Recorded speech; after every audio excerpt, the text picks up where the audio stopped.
Hey guys, what's going on? It's Coach Will, and in this video here, I want to talk about doing some lead gen during slow seasons. Okay, so Michael Cole here made a post here less than 29 minutes ago here in our group, and he's asking for lead ideas for personal training.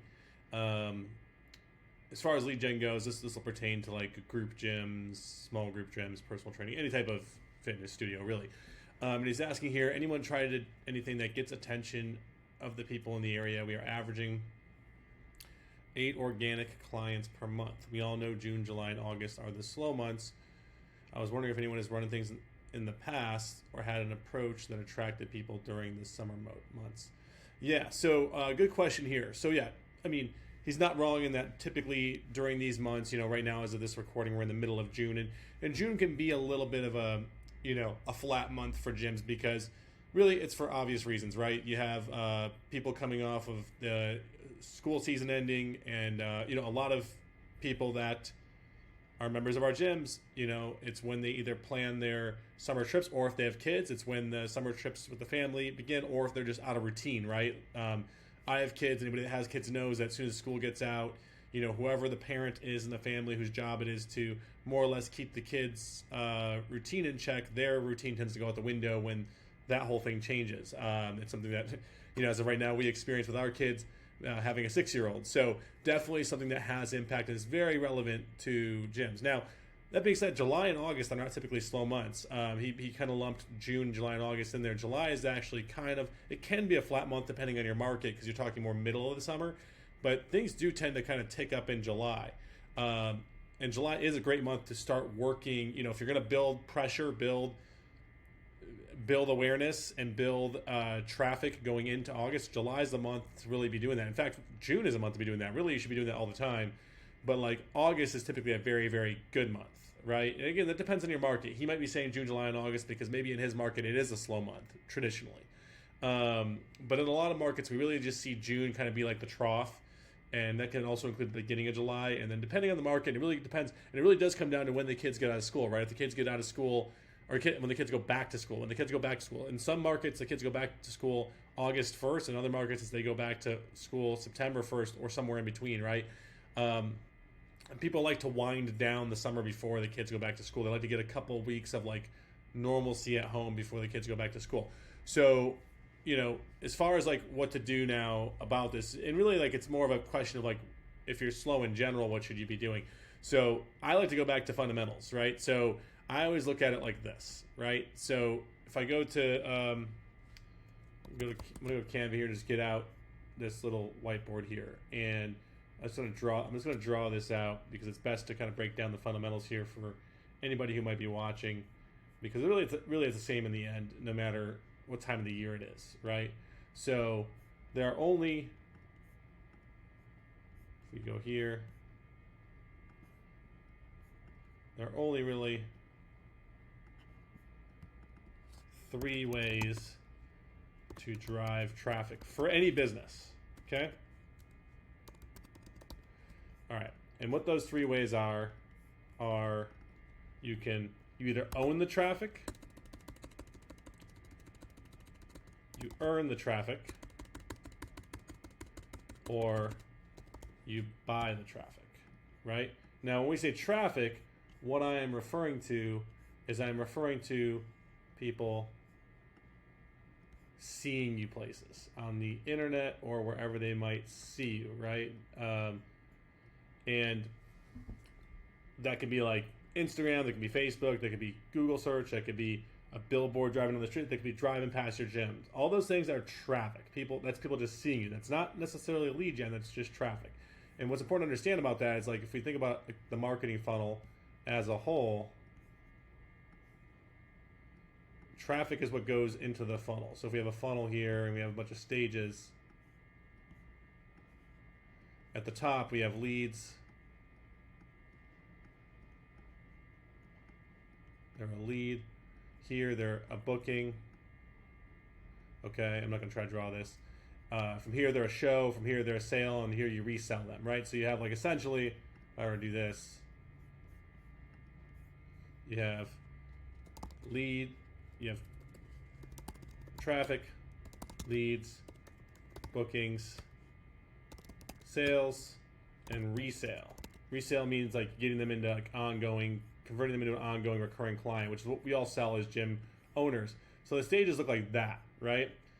Traffic's at the top. Now, at the end of the day, like in order to get more resales, you need more sales. In order to get more sales, you need more bookings. In order to get more bookings, you need more leads. In order to get more leads, you need more traffic. And the numbers are like, there's pretty fixed numbers each level, right? So you're gonna convert like roughly for a gym, probably like 10% of your traffic, right? So if you have like 1,000 people a month land on your stuff, primarily, like ideally what I would call the best quality traffic is traffic that makes its way to your website. Your website, still to this date, is the best traffic source. If they click all the way through your website, that's a really, really good potential lead. That's really good traffic, right? So if you have, say you have 100 visitors on your website, typically you're going to convert like 10% of those visitors, right? Maybe more, maybe less, but right around 10% is a good KPI. So that means if you have 100 visitors on your website, you're going to get like 10 leads, right? And then of your leads, you're probably going to book half those people. It's about 50%, right? So about 50% of your leads will book. I'll just put these numbers here, right? So say, 100%. This is 50%. Your bookings. Oh wait, I'm sorry. This is 10%. You're going to book about 50% of those, and you're probably going to close 80% of your bookings, right?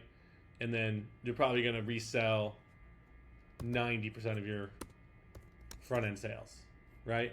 So it looks something like that. That's what we've seen from gyms for a long time now, in regards to like their typical numbers, right? So what this looks like is if, say, we have 100 visitors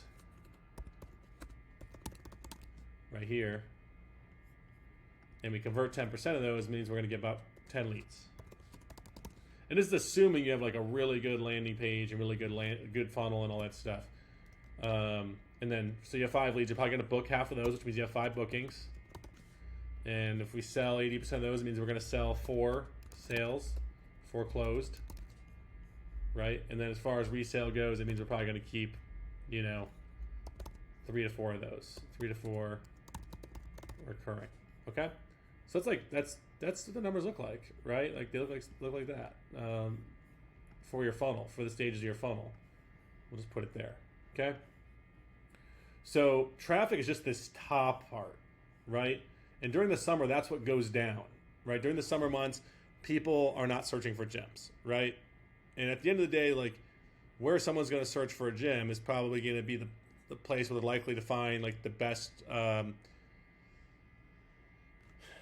directory the most trusted directory, which right now is still like local search, right? So at the end of the day, like, they're going to see you on social media. You can do social media posts, you can do content and all those things, but someone who's looking for a gym right now that's ready to buy isn't going to like be like, oh, I'm looking for a gym, let's go to social media. Like that's not where people do it, right? They might see some stuff about gyms on social media, but if they're looking for a local service provider, it's it's kind of like if you were looking for an electrician, you would Google it. If you're looking for a plumber, you would Google it. If you're looking for a new pizza place, you're going to Google it. You're not going to go to Facebook to search for your plumber. And really, like when it comes to local service-based businesses, people think about it all the same way, right? So like ideally, like with that's called traffic you earn. Earning, being at the top of Google. If I type in gyms near me, and I go down here, Google's going to say, it's going to show me what's called the map pack right here. And on mobile, this is right at the top. And it's going to show me the top 3 or 4 businesses. And I'll tell you, I actually know this gym right here. They're doing just fine in the middle of the summer because they're at the top of the Google search, right? They've earned that position. And that's because they have 159 reviews. They've gone into the school checklist that we give all of our gyms for their Google like SEO stuff, and they're doing it monthly. And it's getting in that top spot. And as a result, when people click through to their website and they get here, it's boom, okay, I'm going to fill out this form and we're going to get started, right? So that's ideally the best position to be in, is just be the top ranked gym in an area when people are searching for you, right? Which you can work at any time, which means you should be like getting reviews right now, making posts on social media, following our checklist in our school group for this, right? Our SOP for this. And a lot of gyms don't. They do it like one time and then they stop doing it, and then they wonder why the results fall off, right? Okay, so going back to our thing here, So there's that. Now, as far as like owning traffic, that is like your current existing lead list, right? So all of your, if we just, I guess, let me just do this. Let's just do this. Heading here. Okay. And we're going to move this over here. And we're going to say, okay, traffic you own, that's old lead list, PR campaign. Okay. That's this right here.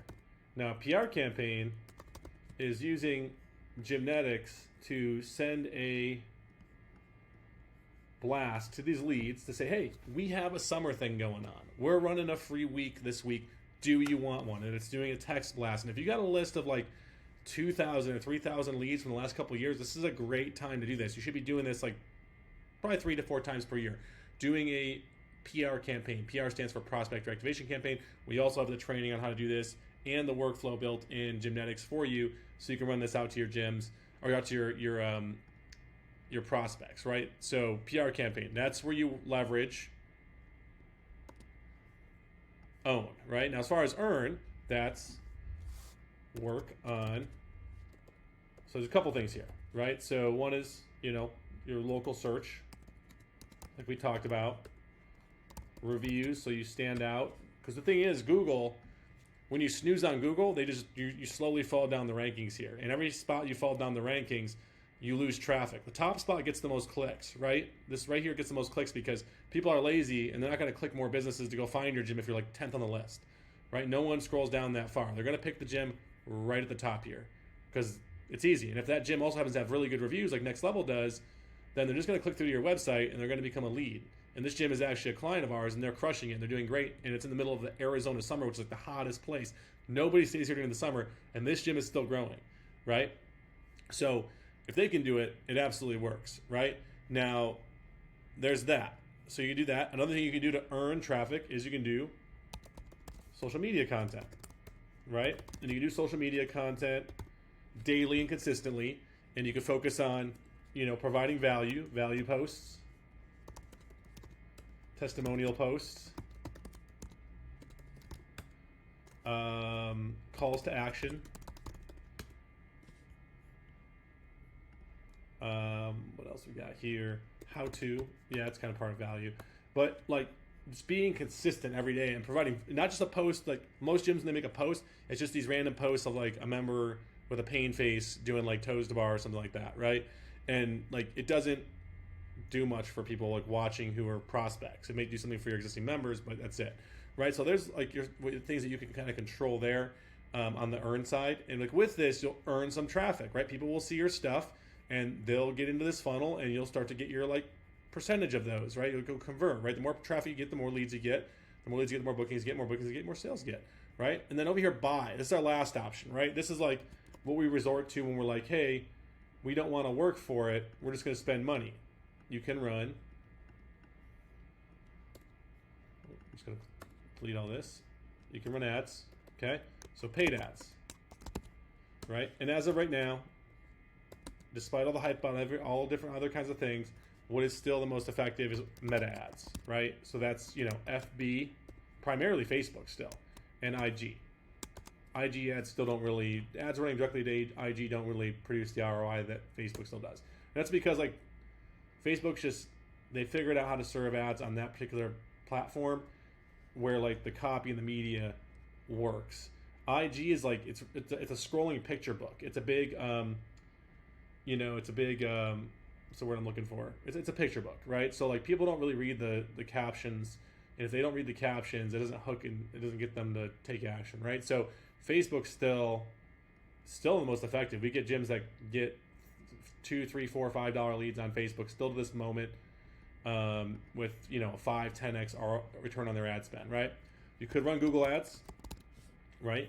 Google ads, pretty much, if we go back and look at my example here, this sponsored ad right here, Mountainside Fitness Corporation, that is a sponsored ad. That is a Google ad. That they're paying to be there. And we also have the training on how to run those ads with like what you should put in the ads, so what you should say in the ads, how to send those ads into your funnel, how to set up your follow-up from those ads. We have all that in the school group as well. You just got to search for it. So You can run Facebook, Meta ads, Google ads. You know, another thing you could also earn, if I'm just thinking out loud, is you can go do strategic partnerships. Okay, so this is like outreach to local businesses with complementary, with overlapping service audiences. Okay, that's strategic partnerships. So you go to like the local smoothie shops, you go to the local protein shake shop, you go to the local nutrition shops, you go to maybe even other gyms, right? That like maybe other gyms like don't sell the same kind of fitness or sell complementary types of fitness. You can go to physical therapists, chiropractors. They're like, hey, do you have some clients you could send to me where I can work on some strength training with them? We promise we'll follow your, whatever your rules are and scale workouts appropriately, right? Whatever you want to do there. So, these are all things that you can actively be working on, and like really you can stay in the ecosphere of like circulating through these things, because by the time you go through doing all this and all this, and then you do this, and then you start back over the top, it's ready to all be refreshed again, right? So there really should never be a time where you need to make a post that's like, hey, I don't know what to do. And the slow month is never an excuse, right? Really, I honestly like to say that, like, dig your well before you're thirsty, right? The reason why, slow months can be a benefit, right? So a month like June right now, it's slow, really is a time to build pressure for August and September, because here's the thing about growing a gym is they don't grow linearly. They grow cyclically, right? We work in a business that's a seasonal cycle of things, right? And we can almost, with our eyes closed, without having someone show it to us, we know more or less what the slow months and slow seasons are and what the peak seasons are. And it's way easier, and you're going to grow a much bigger gym faster if you actually don't stress out during slow months, and instead take slow months to set up and plan and start building pressure for the big months and eat up as much of the market share as you can during the big months. Because the thing is, during the big months, the markets are coming towards you fast and fierce. And what a lot of gyms is, they'll do the opposite, right? They'll wait till slow months like this and say, hey, what can I be doing? I'm going to go work my ass off during the slow months to try to bring the bottom up. And then when things turn around and it picks up during August and September, during the good months, they'll start taking it easy again. And then it'll slow down again in October and October, November, and December. You want to invert that, right? You want to put your selling shoes on and oversell a little bit during the peak months, so you don't need to worry about what to do during the slow months, right? Like, really, if you're stressing out during, and I'm not saying Michael here is stressing out, I'm just saying if you're stressing out during June and July, it's because you didn't do your job during March, April, May, when, like most gyms, the market's super strong and the market's coming towards you. That's when you should be leaning in and doing, really just overselling the gym a little bit. It's better to be like 10% oversold come June. So the natural churn you get from June knocks that 10% off, and now you're sitting right at an equilibrium you're happy with, just as the season picks back up into August. And then do the same thing again. Oversell in August, September, into the early parts of October, probably 10 or 15%. So that way, November, December, that will knock off that little extra, and you'll be comfortable, and that'll take you into the first quarter of next year in a good position. So that is how you should think about this seasonally, because it's not point and shoot. It's literally like you really want to have a seasonal view on this, versus like, hey, what's the one tactic I can try to get attention to people in the area? Well, the things that you try to get attention to people in the area that work now and work for a long time are all these things right here, right? But we don't stop doing them, right? And we don't change the things we do just because the season changed. We're consistent about this stuff. So that's what I would advise to Michael here is, don't think about the tactic. It's like, this should be something, right now it looks like Michael's getting about 8 organic clients per month. And that's actually awesome. That's great. I mean, for like most gyms, if you're growing at 8 clients per month, that means you're going to have 96 new clients by the end of the year. And for a lot of small gyms, that's a great growth rate, right? But the thing we don't think about is churn, right? In a month like June, we can, we might be bringing in 8 new clients, but we could also lose 8 new clients in a month like June. And now we're at a net even though we did all that work to bring the 8 clients in. So we generally want to, think about digging our well before we're thirsty, right? Like, have a little bit, have extra rations before the slow seasons, And I would say for anybody who's watching this now in June, thinking about like, what can I do? What's the tactic I could do? Well, you could go work on these things, right? Like you can definitely go do these things I mentioned here, run ads. But I'm also going to tell you that like ads do not run as strong during this time of the year. And if you run ads now during the slow season, come the peak season in August, September, sometimes you saturate your own ads when the season gets good, and now people don't click on your ads because they've been seeing them all during the slow season, and they're just bored. They have banner blindness from seeing it. This stuff here, the earn is stuff that you can never saturate, right? Like local search, getting reviews, social proof, nurturing your Google business profile, social media content, value posts, testimonial posts, call to actions, being consistent about this stuff and making sure it's very high value and you're putting some effort into it. These are things that like this stuff never really gets banner blindness. And then own here, this is like reactivating the traffic that you didn't close, all the leads that didn't book and didn't sell from past campaigns and traffic sources and things like that. Those are just something you should be doing quarterly and putting a theme behind your outreach, right? Like, hey, it's summer and we're doing a free summer pass, whatever you want to call it, right? Summer, down, whatever you want to call it. Like, just make it fun, make it new, even though it's the same thing you might offer the next quarter. So, like, that's my thoughts on that. Let me know questions you guys have. If you're an active client with Big Little Gyms and you're watching this, you're awesome and you're amazing. If you're not, and you have an established gym and you're not growing by at least 8, 10, 15 members a month organically, then go to biglittlegyms.com and let us help you get good systems in place to do that, because we do that all the time in established gyms, 500 plus of them, in fact, and counting, probably over 600 now, actually, now that I think about it. Go to biglittlegyms.com, click the Get Started button, fill out the form. If you're watching on social media, like, comment, share, and follow. Talk to you guys soon. Bye.